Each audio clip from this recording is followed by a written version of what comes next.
malgré cette rupture, malgré ce rejet de la figure de Zola, eh bien, on les verra les uns et les autres dans leur mémoire, dans leurs textes de souvenirs, dans la façon dont ils rapporteront ce passé, peu à peu se raccrocher justement à cette aventure collective, le construire, ce mythe de Médan, et lui donner une véritable consistance. Si on peut aujourd'hui raconter justement l'histoire des soirées de Médan, c'est parce que constamment, ils l'ont rappelé en la nourrissant de toutes sortes d'anecdotes. Donc c'est ce paradoxe que j'ai voulu partir. Bien sûr, a priori l'idée de rupture, mais en même temps, ces ruptures étant constamment commentées comme un souvenir auquel on revient et d'un passé idéal, et bien montrer comment cette histoire est une véritable histoire collective. Mais je pense que Huysmans, je suis désolée, j'insiste. Insistez, mais vous avez raison.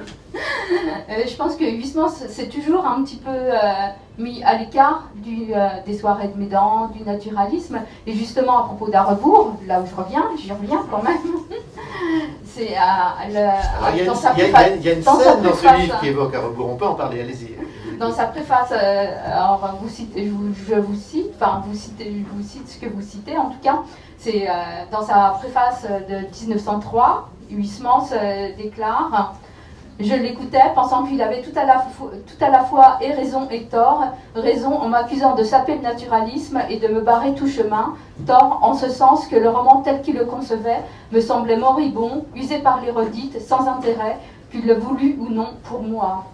Et un petit peu plus loin, il dit puis le désir qui m'appréhendait de secouer les préjugés, de briser les limites du roman, d'y faire entrer l'art, la science, l'histoire, de ne plus se servir en un mot de cette forme que comme d'un cadre pour y insérer de plus sérieux travaux.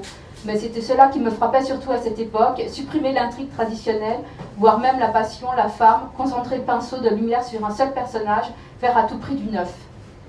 Oui, c'est vrai, Huysmans, c'est quelqu'un qui, avec Arrebourg, trouve autre chose, hein, sans aucun doute. Mais en même temps, si on regarde la réalité historique, c'est ce que j'essaie de montrer, il faut dire deux choses. La première, c'est qu'Arrebourg a vraiment été perçu comme un roman naturaliste, et on peut parfaitement, enfin la démonstration est facile à faire, dire qu'Arrebourg est d'abord un roman sur l'hérédité, sur la question de la maladie, de la névrose, et que d'une certaine façon, Arrebourg est tout à fait proche, par exemple, du fameux roman que vous citiez à l'instant, le roman de Bonnetin, Charlot s'amuse. Donc en 1884, Huysmans est parfaitement dans la ligne zolienne, et la preuve, juste après Arrebourg, il continuera encore au moins pendant 2 romans. Ça, c'est une première chose qu'on peut dire. La deuxième, c'est que ce que vous avez cité, c'est un texte qui date de 1903, c'est-à-dire de 20 ans plus tard, où Huysmans, qui est catholique, qui doit d'ailleurs s'opposer à, parmi les catholiques, des gens qui lui reprochent d'avoir été un naturaliste, en rajoute en quelque sorte, dans l'idée de la rupture, et construit une rupture qui n'a pas été celle qui s'est véritablement produite. Et ce que je montre en reprenant cette scène, car je crois que c'est important, peut-être ce que ce livre essaie aussi d'apporter, de reconstruire les scènes, de les reconstruire chronologiquement et de montrer comment les choses se sont véritablement passées dans la réalité historique, eh bien ce que je montre, c'est que la rupture que décrit Huysmans en 1903 ne s'est pas produite en réalité dans le jardin de Médan, qu'elle est une fiction a posteriori datant de 1903. Voilà comment j'essaie de reprendre cette question de la rupture. D'accord. Et pour vous, la fin du groupe de Médan se termine-t-il avec l'adaptation du texte de Zola par Bruno, L'attaque du moulin? Alors voilà, ça fait partie des épisodes extraordinaires, c'est-à-dire que en 1893, la nouvelle des soirées de Médan qui ouvre les soirées de Médan, L'attaque du moulin de Zola, fait l'objet d'une transformation qui va effectivement profondément agacer les disciples des soirées de Médan. Cette nouvelle combat, une défaite, l'histoire d'un petit combat pendant la guerre de 1870, devient un opéra que Zola monte avec un musicien, Alfred Bruno, avec qui il va travailler de plus en plus et qui sera son musicien ami, au fond, son compagnon fidèle au cours de ces dernières années. Alors c'est peut-être la fin de leur aventure collective, c'est vrai. C'est pour eux l'impression d'une trahison. Ils ont l'impression que Zola est toujours en train de changer de formule, de changer d'apparence. Et ils ont, en tout cas, Céard en particulier, à l'égard de Zola, les mots les plus durs qui soient. Bon, de toute façon, c'est une fin, 1893, parce qu'à ce moment-là, Maupassant meurt. Il est clair que la mort de Maupassant est peut-être aussi la date de la fin de cette aventure collective. Mais encore une fois, ça se continuera sous une autre forme, sous la forme du souvenir, sous la forme d'une réflexion sur le passé, et sous la forme, je crois, de la défense d'une certaine esthétique fondée sur le document à laquelle tous croient et que personne ne reniera. Prenons deux exemples. L'œuvre de Huysmans, même l'œuvre catholique, est une œuvre profondément fondée sur une documentation méthodique. D'ailleurs, critiques, spécialistes de Huysmans l'ont toujours dit. Et prenons un deuxième exemple, le grand roman que Céard publie en 1903, qui est le grand roman wagnérien qu'il publie, qui s'appelle Terrain à vendre au bord de la mer, est aussi un magnifique roman naturaliste, issu de Flaubert, issu de Zola, issu au fond de tous les courants de cette littérature que Céard essaie, dans cette œuvre du début du XXe siècle, de combiner et de réunir. Voilà, vous voyez que je résiste à l'idée de réclamer. Je vois. Et pourquoi d'après vous, même si Zola connaît toujours un vif succès, suscite-t-il toujours une certaine suspicion de la part de tel ou tel écrivain du XXe siècle qui se réclame davantage de Balzac, de Flaubert, de Stendhal, mais non de Zola, alors que contradictoirement, Zola fait partie de l'histoire littéraire, des anthologies littéraires également, et puis au Panthéon.